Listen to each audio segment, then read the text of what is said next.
friends, it's Michelle Umloff here doing UFO Friday on Sunday. How about that? Is that a treat for you? It is for me. I'm kind of used to doing it on Friday afternoon, but starting off the week on Sunday is kind of fun. So I've been really busy doing a lot of traveling between here, which is Maryland, and Florida, back and forth. I've been up and down 95 twice in the matter of a couple weeks, and I'm kind of getting used to that road by now, Mom. It has my path marks in it, my tread marks in it. So I hope this holiday season is finding all of you well and happy and safe. No matter which holiday you observe, it's a time to reflect on a lot of things that we've done over the past year, and it's very exciting to see what's coming forward to us. So just to give you a heads up, no matter where you're tuning in, you could be joining me on YouTube, or you might be on my personal Facebook page. So I decided to broadcast out there just kind of so you know what is going on. And I have to give a shout out on my Zoom side. Hi, Sue. Sue Hausman is here joining me. That is so exciting because she was such an inspiration for something that I want to share with you all. So we have a celebrity in the house. Thank you for joining, Sue. Oh no, it's my honor, actually. Well, as I was preparing for UFO Friday today, I was starting to gather some notions, and on my list, I'm like, okay, make sure you have these 4 notions to show. And then it snowballed from there. There's a whole bunch that I have pulled out, and if you keep count of them, let me know how many I'm showing you today, because I have no clue. So I thought I would start out. I kind of did a bad thing. I had to charge my keypad and my trackpad, and I wasn't able to really set up my cameras in advance like I like to do. So let me work on this. Usually, oh, that's not so bad. I just have to adjust it a little bit. So it's in front of me and you can see me. So I actually have it propped up on my sewing machine so that you can see this demo area on my lap. So, all right, let's get this keyboard out of the way and get this kind of adjusted a little bit better. So there are some new notions that I want to share with you today. As any good ambassador should do, is to check out, the company that you work with, check out their website and keep up to date with what's going on, because things are really busy in the office and they don't always have time to keep us up to date with what is new. So I came across a couple new products that I want to share with you. I haven't exactly had a lot of time to work with them, but I just at least wanted to get them out there and show them to you. So the first one that I think is quite interesting is called water erasable tracing paper. Now, some of you, if you've been around for a while, this might not be anything new to you, but it is new to me. I come from the world of sewing stabilizers and things like that, so I'm used to washaways like that, but I have not worked with a tracing paper that washes away. So I wanted to share it with you. Comes in this little envelope in case you're looking for something like that. It's a big piece. And the pages are actually wrapped in the side of like a nice little aluminum piece here, and they are rather large. They're like 12 by 11 sheets. Okay, so don't think that you have to use that 12 by 11 sheet as it is, because I'm going to give you a permission slip to go ahead and cut them down to size. Whatever size you need, you can cut them. So you can use this tracing paper for tracing your construction marks on your garments, for example. Or if you do hand sewing, this is another way that you can trace your designs onto your fabric, and I'm going to show you how to do that today.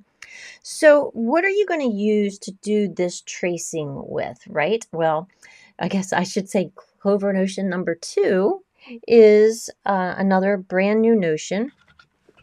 I'm going to try to get in the screen a little better. It's this one. It is called the Double Tracing Tool, and it comes in a package that looks like this. I point this out to you because Clover is gradually changing their packaging to packaging that's more eco-friendly. So this is in cardboard instead of plastic. So if you're going to look for something like that, that is what it will look like. Now I'm saying to myself, Michelle, what did you do with it? Here it is. So it's a light lavender tool here. It's kind of like a pencil. And, you know, if I must say so myself, I had suggested a tracing tool a little while ago that I like tracing wheels, but my hand gets tired when I use those tracing wheels. So I was like, can we please have something that's like a pen? So that we can hold it and like a pen and without it having the ballpoint in it, of course. So they came out to this, and I'm just kind of like curious as to whether my idea was an inspiration to this or not. But Clover's a great company. They do listen to your input. So if you ever have a tool suggestion, you can contact me. You can send me an email at michelle@sewingmachineartistry.com anytime. Or you can reach out to me on Facebook or wherever you can find me. So anyway, this tool here is double-ended, and one side has a blunt tip and it's rather narrow, okay? And then the other side is a little bit thicker with another blunt tip. So we're going to take a look at how this works. So I'm going to move my pressing mat out of the way for a second, and I'm going to bring over my cutting mat, and it has a ton of tools on it as well. I went and did a class in Maitland, Florida recently, and that was so much fun. I just have so much fun demonstrating these tools, and the ladies were like, oh, what's that? What's that? And they kept pointing to something different that was on the table. Okay, so what I did here was I went ahead and drew a little design on here, a little smiley face, and I pulled up a piece of white fabric. White is not the best fabric to use on camera because it's very reflective, and I have amazing lighting here in my studio. But what I want you to notice here on this piece of white fabric, I've already done a test on it. I've ironed on it already, and I've used some water to remove this tracing. They actually call it ink, tracing ink, okay? So, and you see it's gone. It's gone. So here is the paper in a small size, okay? So the wrong side has a slight writing on it. I don't even know what it says. It's actually in, I believe, in Japanese, so I wouldn't be able to read it if I tried. And then the ink itself has a protective coating on it, a little piece of kind of like paper that sticks to it. It's a little release paper. Now, once you remove it, it does not stick back on. So I'm just going to go ahead and peel that off, okay, and reveal the blue ink. All right, so it's nice and kind of waxy feeling, but they say that this is an ink. So what you're going to do is you'll have your pattern that you want to transfer, and you're going to take this ink side and you're going to put it on the right side of your fabric. It really depends on what you are doing and what you want this to look like. Maybe you want it on the wrong side. That's up to you. But here is my little design, and I'm going to place that on top of my fabric. So when I was playing with this tracing paper during my demonstration, I did not use a pattern like this. I just traced onto it willy-nilly like. And what I ended up doing was I put the tracing paper down first with my fabric over top of that. And I just drew on it for demonstration purposes. I want to let you know if you do it that way, the fabric is going to shift around and it's not going to really work as nicely as you would like it to. So if you do something like this, layering like that, it works so much better. Like I said, I really haven't had too much of an opportunity to work with this. So I'll let you see what both ends of this tool looks like. So I'm just going to press down, and I'm pressing firmly. And I was quite impressed with how the transfer came through.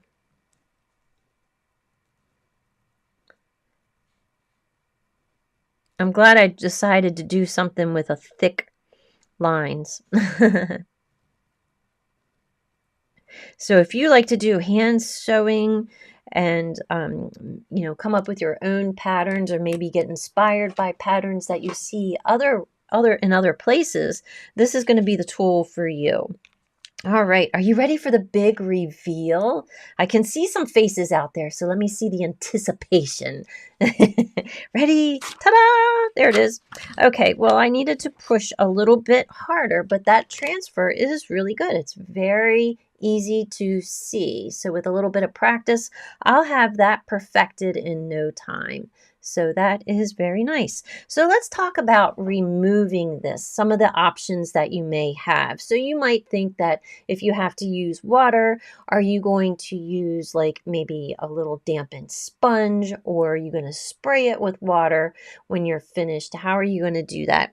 Well, one thing I'd like to show you is that Clover has a variety of tools, marking tools that have a built-in eraser such as this one. So this end is an air erasable marker, and on this end is what they call the eraser.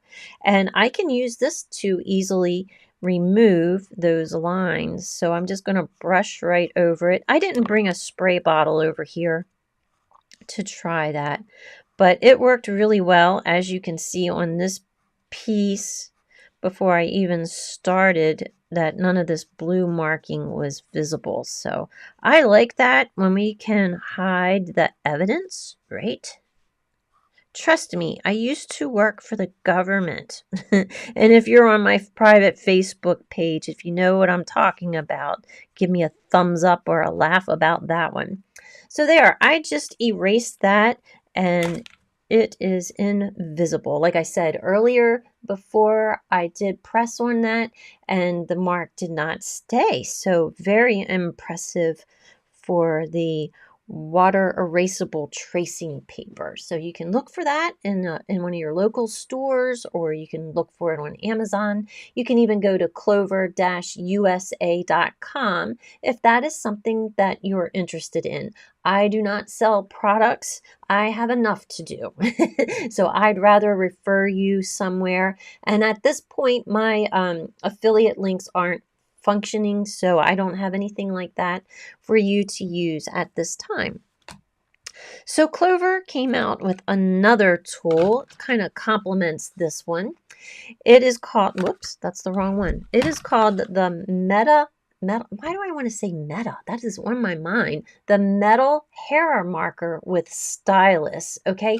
And one of the things that I noticed about this right away is one tip of that is exactly the same as the narrow tip on the other pen that I showed you. And I realized that I forgot to show you one step out of that. We were going to compare the ends so you can see how the marks look.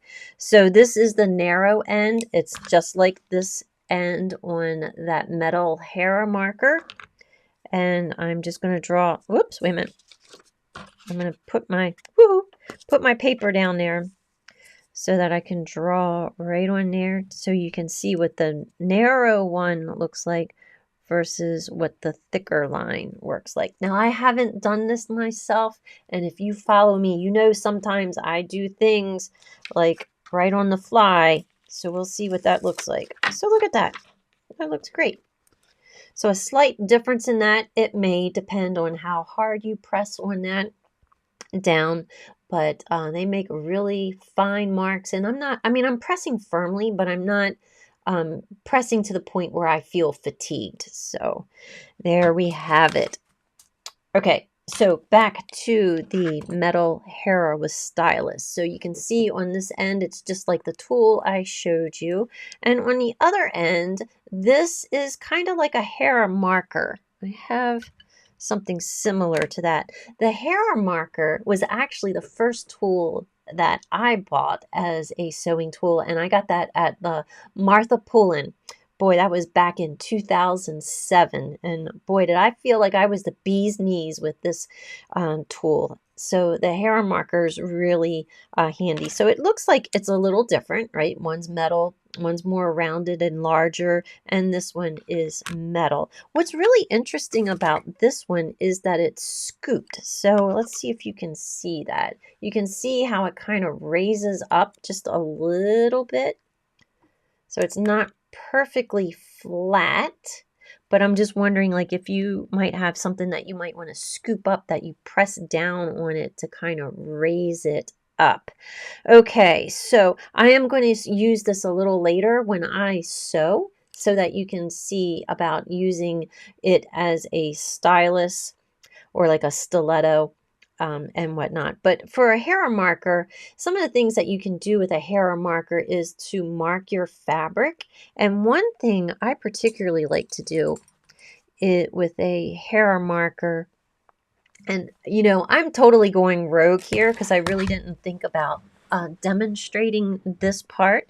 But if I ever have to turn fabric over a little bit, so a lot of times some instructions will tell you to turn your fabric over by a quarter of an inch or something like that. And that's so hard to do because it's such a small little piece, right? Well, I will use a hair marker. In the past, I've always used this end, but I'll try it with this one and see how that works because I have not done this yet. I feel like, well, we'll just try it. And you know, just doing this, it feels a lot different. I think it feels different because it's metal, but going up against that ruler, it just feels a lot more fine, much smaller. So what I've done here is, it's going to be so hard to see. You can barely see it right there. And if you've followed me before, you have seen this demonstration before, but you can see like a vague mark in the fabric, a slight impression. And what I like about that, so with those instructions that tell you to turn something over like a quarter of an inch, that's how I mark my fabric. And then that way, when I'm ready to press that, it's already kind of like remembers, it's kind of scored, but the fabric's not damaged when I go over to my iron to press that down. But honestly, the metal hair did such a nice job with that finger pressing really feels like that's about all I really needed to do with that until, you know, later on. And there's other tools that we can use. I could go on for days about all the other tools that are out there. I'll just do a quick comparison with the other hair marker. This is actually the point-to-point turner, and I'll tell you about the other end in a minute. So this just feels a little wider when I glide against that ruler, but it still makes a narrow line, and you can kind of see that right there. So same thing, if I go over to my iron, I can just kind of press that down, but I feel like, see how that popped over? I feel like the metal hair marker kind of did a little, I don't want to say a better job, but maybe it did something different. How's that? Now, another thing you can do with the hair marker, if you do any type of paper crafting too, this will work, but you can use it to kind of press that down. So you wouldn't even have to go over to the iron to do that. And it really does just glide over that nice and easily. So it creased that beautifully. I'll try the other hair marker with that. That's the, you know, I really haven't used this because there's other tools to do this, but that works really, really good. So I'll just finish it up right there. It's nice to have choices, and it's nice to have these kind of tools at your fingertips when you need them. So yay, I really like it. So we'll talk about the stylus part of that in a little bit. Hopefully I'll be able to remember where I placed it. So that there are the 3 new tools that Clover came out with. And if you're just joining me on Facebook or YouTube, I'm so happy that my inspiration is here, Sue Hausman. She's joining us. So Sue, I know you don't have your microphone on right now, and the people out on Zoom and Facebook, or out on YouTube and Facebook, would not be able to hear you. Just the people in Zoom can. But do you remember, do you have any idea what I'm going to show everybody? I mean, they think I'm a genius when I show them this technique. And I'm just like, I learned it from the master herself. And I even share this technique with children. I teach them frequently. And I'm just telling you, this technique just makes your sewing skills just pop. It makes it go from like a homemade look to a handmade look. And it's really nice. So what I have is, I have a couple pieces of fabric here. Oh, I know what I wanted to show you. So with the the metal hair marker, it has the one end that's the stylus, and this would also work with the other tool that I just showed you. With this smaller end, you could also use that as an awl to pull out your stitches. So, I had to think about this, and it occurred to me actually today is I don't do a whole lot of hand sewing. It's just kind of like not my thing, But when it comes to removing stitches, I like removing them one at a time. And I think that is probably because when I started sewing, I was doing garment work. And I was working or learning from some people that remove stitches like this. So to me, this is very therapeutic. And of course, we have great seam rippers. You're making me do it. You're making me pull out the latest seam ripper. Where did it go? I had it. Oh, well, I'll find it. It wasn't really part of my planned demonstration, but here it is. This is Clover's brand new seam ripper. It's called the Grip Fit Seam Ripper. And you can see that it's very ergonomically designed, so it fits right into my hand, really nice. A place for me to put my thumb there. Plus, it has this rubberized tip, so when I was all finished, I could just pull up those little threads without any problem and get them off of my fabric. Okay, so what I did here was we're going to get my cutting mat.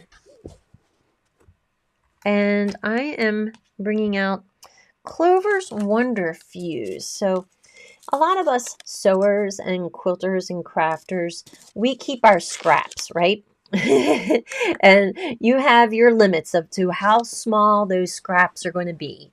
They could be, I don't know, 2.5 inches, maybe even smaller, depending on what you like to do.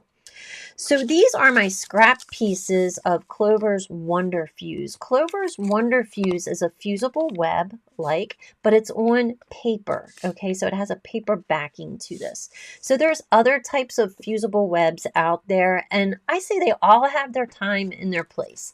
One that I also use is called Steam-A-Seam, and the thing that I like about Steam-A-Seam is that it will adhere or temporarily stick even with just the heat from your hand. So that has its time and place. But I am really digging this Wonder Fuse because it's on paper and it's not sticky. Now, one thing that is on my to-do list is I want to try running this through my printer for appliques. So what I'm going to do is I'm going to get my ruler back out. See, this is just like my sewing room. Things get all over the place real quick. So I'm going to cut myself just a 1/4 inch strip of this to use for closing and opening. So there's another Clover tool. So I have a little piece of this, and actually I don't need quite that much. So I'm just going to tear that off. And I have this Wonder Fuse. So Wonder Fuse is a fusible web. So if you think about making like your own patch, which we would call applique, you would apply it to the back of fabric, to the wrong side of fabric. And then that fabric you can then apply to like a t-shirt or something like that. That's just a very generic description of what you can do with a fusible web like this. But the trick that I'm going to show you, let me pull out these. Okay, so what I did here is I have the kids all the time ask me, are we going to make a pillow? Are we going to make a pillow? So they love making pillows, and I use this with them. This is Clover's magnetic pin caddy, so it picked up those pins for me. And what you're going to do is you'll take your little piece of fusible web, and this is your little pillow or your little opening, whatever it might be, and you're going to fuse it to the right side of the fabric where your opening is going to be. So in this case, if this were to be a pillow, I need to leave an opening right here so that I can stick my fingers inside of this and turn this right side out. So if that does not make sense to you, it's okay, because I have one to show you. So what I did to help me remember where this is I put some pins in it. And this is Clover's patchwork pins. I like these pins because they have heat-resistant heads to them. So you can run them over with the iron and it's not going to matter. Great, again, for kids.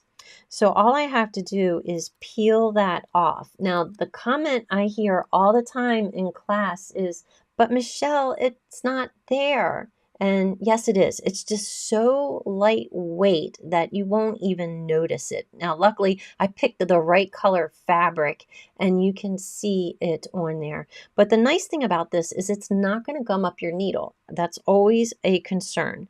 So I have that on the right side, and then I'll put my little faux pillow together, matching up the right sides. Since I put the pin in right there, all I have to do is transfer it to secure both pieces together. And now I know where my opening will be, okay? So at the sewing machine, what I'm going to do, let me pull out those pins for you.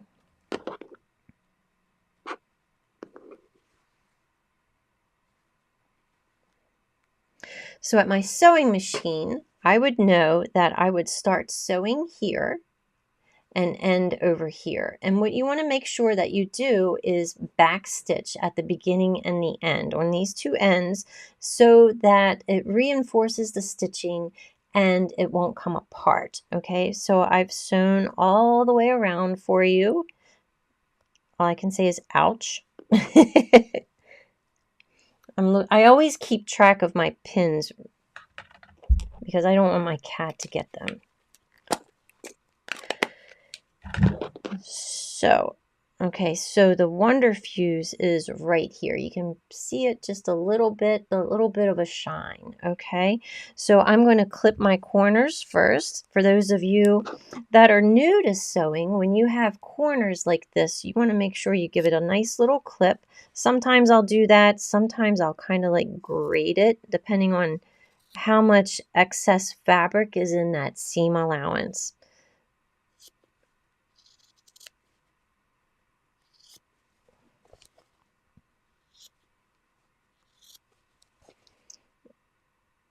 One more to go. And these are things that is so simple. If you take the time to do little finishes like this, it will make your work look so much better. All right, so now we are ready to turn this right side out. You know, and I had this idea. I have not done this before, but I want to do it today. So I didn't sew like super straight, but straight enough. I'm going to take that metal hair marker as soon as I find it. There it is. I want to try this because I've not done this before. I want to run that along that opening area right there. I want to see if this works. Okay, the reason I did that is because I'm going to turn it right side out, okay? And remember, that fusible web is right there. So let's turn this right side out. This is also called birthing. So we're birthing this. Now, another clue to making your work look really good is take the time to turn these points out all the way. And the hair marker, this one's called a point-to-point turner. You can slide it in there and go all the way over to the corner and push out that point. Okay, I am one of those people who is infamous for pushing right through. I'm getting better, but I usually see. Look, I jinxed myself. I did it without fail. I pushed it right through. It's because I sewed and cut close to that area. So you want to make sure that you give yourself enough space. All right, so we push through. This is a great way to make even bean bags for cornhole. Now remember, I used the hair marker to kind of score right there. And the reason I did that was to see if it would make the turning of that a little easier. And it did. It worked the way that I expected it to. So if you remember, the Wonder Fuse was on the right side of the fabric, and when I turn this in and press it, it's going to seal this. So instead of taking the time to hand stitch this, you can use this technique to kind of temporarily close that. So let me get my iron. Blank. I had my pressing mat. It couldn't have gone far. What did I do with it? It's underneath.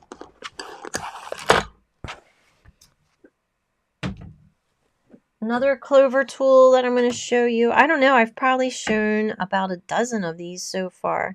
This is the new mini iron. And so we're just going to seal that shut with the mini iron. This gets really hot. Usually there's one setting on my iron and that is hot. So I did turn it down a little bit too low today. So let me turn it up just a little bit because I don't even feel that. Yeah. I'll turn it up to high because I like high. Fast. But also, when you take the time to go ahead and press things after you've sewn them, it does make a lot of difference in how it looks. It takes it from making it look like the homemade version to something that was done with love and care, and it makes it look handmade.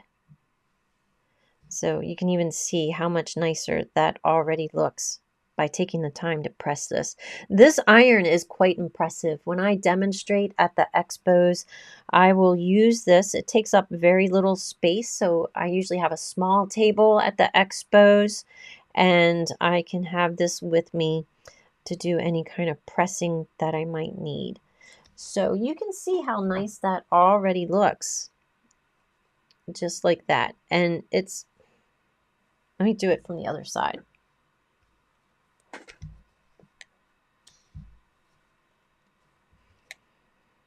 Or even just taking the time to do the pressing makes the difference. All right. So there we go. So now I'm going to show you, instead of actually doing the sewing, I'm going to show you how you can use a presser foot to do your top stitching, and it will look really nice. So the presser foot that I have here is called a patchwork foot, And it does work on my baby lock machine. This patchwork foot came from Chuki. So if you're looking for accessories like that, you can go to sewingpartsonline.com, and they have so many different presser feet that you can buy online. They even have guides to help you find the feet that are compatible with your machine. Oftentimes they will sell them by brand. Okay. So anyway, this patchwork foot is pretty interesting because you're going to set your machine at a straight stitch, and the needle will go down into the center here. So from the center to the edge here is 1/4 of an inch. Okay, so if you need a 1/4 inch foot, this is a great alternative. And then from the center here to the inside of this toe, that is 1/8 of an inch, which is really nice for top stitching purposes. I have something else here that I can show you that I did some top stitching on. So you can see how this presser foot would work as a nice tool to do your stitching and get some parallel lines. This was something that I did in class, so I have a couple different rows of stitching on that. So you would sew around and it would look really nice. So let me put it on the machine so that you can actually take a look at it and see what that looks like. So let's turn down there. I want to make sure you get a good view. Okay. Let me turn it over to the other side. So if I wanted to do a 1/4 inch stitching, top stitching, I would put the edge of the foot fabric right there on that edge of the foot, and my needle is in the center. So if I go ahead and sew, I'm always in the habit of pulling up my bobbin thread. I teach that to everybody in my classes, but especially to the beginners, because I call that an insurance policy. Because then I know my machine is ready to sew and that there's no problems. So I'm just going to sew right along this edge. It was hitting my camera, I think. Yeah, that's why I was clicking. So I'm just going to sew right along that edge so that you can see how, so that you can see how nice and straight that is. Very accurate. So let's do 1/8 of an inch. So this time, instead of having the fabric to the edge of the foot here, the fabric's going to be to the edge of the foot on the inside of that toe. Okay. So let me get that thread. I'll pull up my bobbin.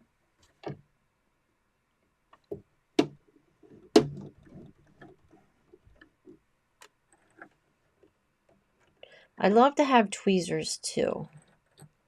I don't have my tweezers over here today.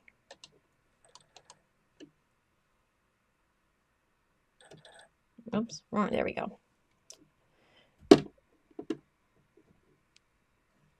And so we'll get that out of the way. Line it up.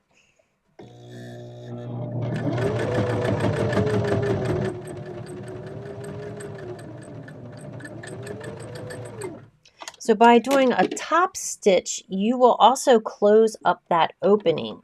So you will not have to hand stitch it, and it will be virtually impossible to notice where that opening was. So let me move the camera back over here so you can see it a little bit more clearly.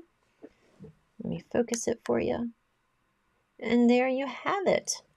So Sue, thank you very much for teaching me that trick eons ago. That some people don't know how to do that, and they certainly do love it every time I show them that.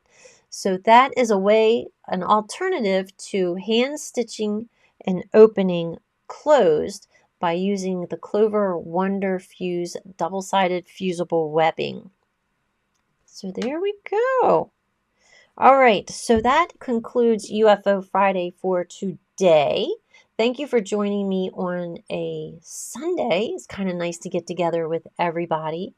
UFO Friday is coming up hot and heavy for 2026. Okay, if you want to learn more information about UFO Friday, go to ufofriday.com and check it out. I have a couple membership options for you.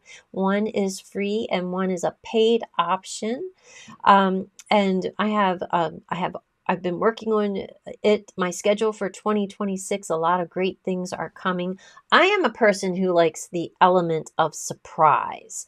So I think I'm going to keep them all to myself, but all those techniques are going to be great. Just like what you learned today, you thought you were going to learn like maybe one or two new things. You learned a lot more than that because there's always something up my sleeves.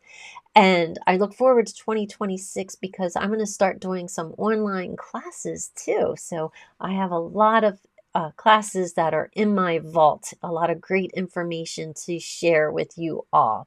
So I wish you all a very happy, safe holiday, and I look forward to seeing you in 2026. And the first UFO Friday will be on January 9th. Okay. And if you're joining me in Zoom, stay tuned because I'm on my way over there as soon as I close out the Facebook and the YouTube broadcast. Bye, everybody. See you next year.